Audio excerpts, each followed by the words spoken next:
مانشستر سيتي النهارده بيكسب مانشستر يونايتد في ديربي مدينة مانشستر 3-0. طبعا يعني ده متوقع وده عادي، يعني الفريق الأقوى كسب الفريق الأضعف. يعني ايه المفاجأة في كده؟ 3-0 في موسم سيء لحد دلوقتي، او موسم مليان اصابات وملخبط لمانشستر يونايتد. ده احنا الموسم اللي مسمينه عدل اللي هو الاولاني مع تنهاج، الموسم اللي فات خسرنا الماتش الذهاب في الدوري او الماتش الاولاني في الدوري 6-3، يعني النهارده 3-0. يعني فرق 3 برضه في الاخر. يعني الفكرة ان انت في الموسم اللي وحش ليك مع تنهاج بقى هو الموسم التاني بقى انت خسران 3 بس. يعني ما هو يعني صح في فرق اهو. ان انا مش قابل خالص اي منطق يقول ان تنهاج يمشي. تنهاج مين اللي يمشي يا اسطى؟ تنهاج مين اللي يمشي حضرتك يا يعني ازاي اللي هو ايه يعني؟ ده راجل يعني شوف الدفاع عندنا النهارده، شوف مين، وفي الهجوم مين في السيتي. يعني مش محتاج اذكرهم لك بالاسم. شوف خط النص مين هنا وخط النص مين هنا، الهجوم ايه هنا والهجوم ايه هنا. شوف الدفاع بتاعنا فيه مين، دالوت، جوني ايفنز، هاري ماجواير، دالوت.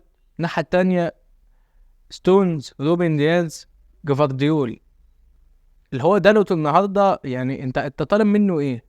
هاري ماجواير هو اللي ربنا قدره عليه عمله.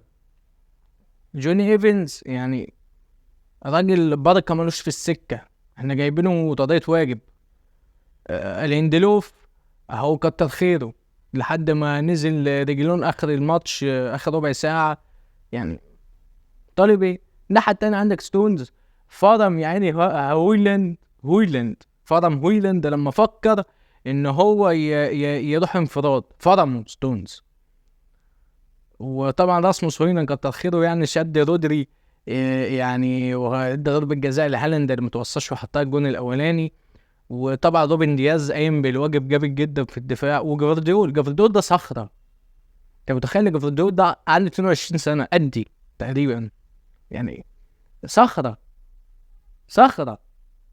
جد والله. ما فيش حاجه تتقال بعد يعني بعد الكلمه دي وبعد الوصف ده. ايه ده؟ فعندك انت نص الملعب برابط واخد انذار وخاف عليه ان هو ايه يطرد فطلعه، او يمكن مش قادر يكمل الماتش بقى.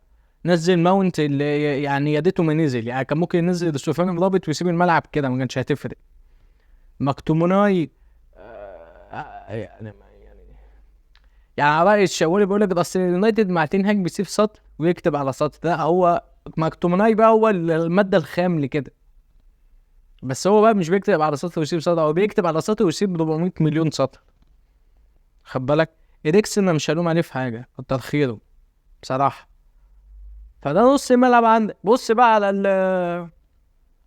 على السيتي الناحية التانية، رودري والسلام عليكم ورحمة الله وبركاته. بس خلاص هو كفاءة رودري أصلا لوحده، لأن أنت كان قدامه جريليتش وفودين وسيلفا واسمه إيه ده مين تاني؟ في واحد أنا ناسيه، سيلفا وفودين والفاريز باين. بص يعني هو إيه؟ هو في إيه؟ انتوا نزلت تحاربه وهالاند طبعا قدامه. وبص انت عندك مين بقى؟ عندك الاستاذ المبجل المحترم راشفورد اللي مفيش جوده من الاعتماد عليه اساسي. مش عارف يعني انت ممكن تنزله بديل ويعني يلعب ميتينو. اصل هو يعني عمل ايه؟ هو بيلعب اساسي، ما خليه هو بيلعب، خليه دكه يمكن يبقى عنده دم ولا حاجه. عندك الاستاذ الناحيه التانية هويلاند زي ما قلت لك خربها ما عملش حاجه. برونو فرنانديز يعني انت ما كنت ممكن تلعب انتوني هنا وتخلي برونو وهو اللي صنع العاب. هل انتوني ما يستحملش ان هو يبدا اساسي؟ مش عارف. كان ممكن تلعب جرناتشو ناحيه راشفورد وتجيب راشفورد هنا. قرف وعك. وكتر خير تنهاج اللي هو مستحمل ده. خلي بالك تنهاج مدير فني كبير، يقدر يروح فرقه اي فرقه تانية وتبقى اهدى من كده بكتير ومش اوسخ من القرف اللي احنا فيه ده، ويأدي ويكسر الدنيا ويروح اي فرقة تانية برضو من خلال يعني مثلا ممكن يروح مثلا برايتون مثلا، يعني مثلا، ويروح من برايتون على ليفربول مثلا، يعني هو كان تفكيره انه مستحملنا، ممكن ياخد خطوات اعلى في مسيرته بكتير قوي. يقول لك اصل احنا هنجيب جراهام بوتر. بلاش قرف بقى، بلاش دياسه بقى، بلاش دياسه. ده ايدرسون، نشوف حارس السيتي شايل تقريبا 3 كور ولا حاجه خطيرين، وده الناحيه التانيه السد العالي ده واقف قدام الفايكنج يابا هالاند. شوف شال منه كام كوره. ده احنا محتاجين الجهاز المركزي للمحاسبات يحسب ولانا شال كام كوره النهارده. انت بتتكلم في ايه؟ ما فيش مقارنه، ما فيش اي حاجه، ما فيش. انت بتكسب كوبنهاجن بالعافيه 1-0 وضرب الجزاء بيصدها ونانا في اخر دقيقه، وماجوار اللي بيجيب الجول. ما اتكلمتش عن الماتش طبعا ساعتها، اتكلم على ايه؟ اقول لك ايه؟ عيد نفس الكلام اللي انا بعيده دلوقتي ولا بعيده قبل كده؟ ايه؟ اصل يقول لك اصل بقى تنهج يمشي. تنهج مين اللي يمشي؟ على الطلاق لا. بص هيجي لنا ذبيح مدربين.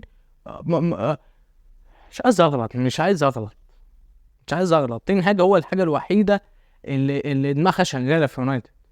يقول لك السيد جيم راتكليف هيجي 25% استحواذ، ويجي بقى ابن واحد يساله تنهج في المؤتمر الصحفي قبل الماتش يقول له ايه، ولا امبارح يقول له هل انت قلق على وظيفتك في يونايتد مع استحواذ السير جيم راتكليف؟ قال له لا، ان هم عارفين ان هم عايزين يبنوا فريق او عايزين يعملوا فريق. هو بيقول له انا نمبر 1 هنا، انا احسن واحد في المنظومه الوسخه اللي انتوا قاعدين واجعين دماغنا بيها دي. يا بيه، يا بيه. عصام الشوالي بيقول لك في التعليق الوقت يعدي في مصلحه مانشستر يونايتد واحنا خسرانين، عشان يعني ايه وقت بيعدي واحنا خسرانين عشان يعني ما نشيلش كتير وكده. بص انا عارف ان الفيديو عشان الماتش مش محتاج اي تحليل فني. يعني الماتش الاهلي اللي قبليها ده اللي انا عملت في شغل جامد قوي، لو ما شفتوش روح شوفه. ده لازم يبقى فيه تحليل فني فيه، لكن انا دلوقتي احلل لك فني اقول لك ايه؟ والله محتاجين الجهاز المركزي. انت فاكر ده بقى افيه؟ ده مش افيه. محتاجين الجهاز المركزي للمحاسبات اللي في مدينه نصر باين ان احنا يشوفوا ان انا صد كام كوره النهارده. ف بس خلاص احنا نستعد بقى لمعركه كوبنهاجن، نشوف ده بقى معركه. ليه يا رب الواحد ما اتولدش بشجع مانشستر سيتي؟ يبقى الاهلي وريال مدريد ومانشستر سيتي. يا لهوي كده يبقى ثلاثيه. بس لازم نعمل ايه؟ لازم. يعني السؤال بصراحه كان السد العالي النهارده بصراحه. بس يعني ده الفيديو كفايه كده. سلام عليكم.